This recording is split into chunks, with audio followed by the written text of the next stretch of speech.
Phase 4 is here, and Paladins have access to some pretty nice runes in the back slot that round out our level 60 kit. This quick guide is going to help you get all of those runes so you can be ready to dive into Molten Core with your raid team and get some of those juicy Molten Core upgrades. Make sure to like and subscribe to stay up to date with everything SOD, and follow my Phase 4 journey live on Twitch, links in the description. First, let's go over the runes we can get and how to get them. We'll start with Shock and Awe, which is a passive ability that will let you gain 100% of your intellect as spell power for 1 minute when you cast Holy Shock. This is a great rune if you're a spell power build Holy Paladin that will let you pump a bit harder when you have the downtime to DPS. Next, we have Righteous Vengeance, which is a passive ability that will add a dot of 50% of the damage dealt when Judgment, Crusader Strike, or Divine Storm crit, which is a nice boost to damage for Ret. For our third Phase 4 rune, we have a long-time prop Paladin favorite, Shield of Righteousness, which is a melee ranged ability that you need a shield to use. The ability will deal 214 damage plus additional holy damage based on your block value. Boasting a short 6-second cooldown, this is a great addition to any sword and board prop Paladin, letting you get a good amount of single target damage in relatively often for a low mana cost. Now that we've covered the runes, let's go over how to get them. The links to the written guides on WowHead will be in the description, and you can find all the waypoint coordinates in those guides. There are 2 quest lines we can complete in order to get these 3 runes. The first quest line will begin in the Western Plaguelands and will earn you both the Righteous Vengeance and Shock and Awe rune, and the second is in the Eastern Plaguelands and will award you the Shield of Righteousness rune. To start, we will be getting our new Paladin pet of sorts, called a Squire, which will require you to complete a short quest chain near the middle of the map in the Western Plaguelands. In the hills north of Dawson's farm, you will find a fallen NPC dead on the ground near the base of a tree. Interact with him. Then go to Dawson's farm, find the barn, and inside, you can interact with Squire Cuthbert, who is in the back corner. He'll give you the quest, In a Bind, and ask you to retrieve his sword, which is in a field to the west of the barn. Do so and return to him. Then he will give you the quest Clearing the Path, where you have to kill various mobs around the farm to allow him to escape the barn. Once you turn that in, take the quest The Fallen Knight. Escort Squire Cuthbert to the fallen knight you found earlier.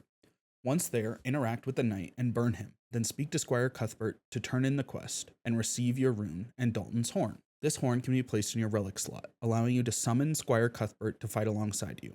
You will begin at level 55, bless him with might, heal him when you have extra mana, and kill mobs with him summoned to level him up. When he has gained enough XP, a quest marker will appear above his head, which will level him up to level 58, giving you a new horn to equip. Do this over again to level him to 60, where he will give you the quest A Time to Kill, asking you to go into the Eastern Plaguelands and find Arcanos the Cursed, who is in the Noxious Glade just north of Light's Hope Chapel. Light's Hope Chapel is the flight path located in the Eastern Plaguelands.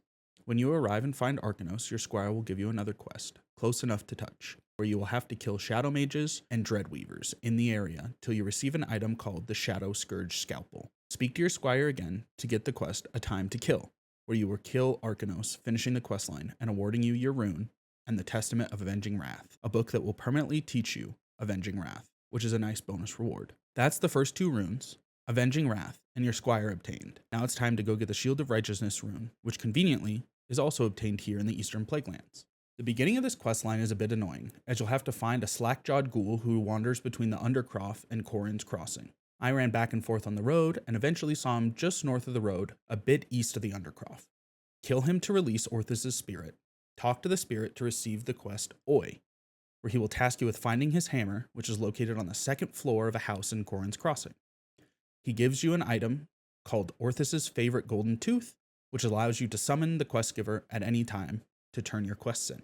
Turn the hammer into Orthus and he will give you a quest, Oh No You Don't, which will have you killing abominations and stitched horrors until you receive partially digested plate armor. Turn the armor into Orthus, and he will have you make your way into Stratholme's undead side and kill Maleki the Palid to loot the necrotic runestone. Note that if you don't have the Stratholme key to access the undead side, you'll have to make your way through the living side first. Once you have killed Maleki, make your way to the Undercroft and locate Orthus' corpse, which is on the west side. Speak to the corpse and take the quest Send Me On My Way, which is a short RP quest, after which you can interact with a small chest near where his body is. This chest will allow you to accept and complete the quest A Thane's Gratitude, which awards you with a rune and a quick one-handed mace that lets you leech life off your target, which is a good upgrade to any one-handed mace you could get last phase, and should stay relevant until you craft any of your pre-raid bis weapons. I hope you found this guide helpful and have some success in your Phase 4 adventures. Don't forget to send this video to your friends and guildies who are Paladins, so you're all ready for the World Boss launch on the 18th and Molten Core and Onyxia's Lair on the 25th. A like and a follow help out my channel a ton. I'll be streaming more Phase 4 content on my Twitch channel, links in the description. Thanks for watching.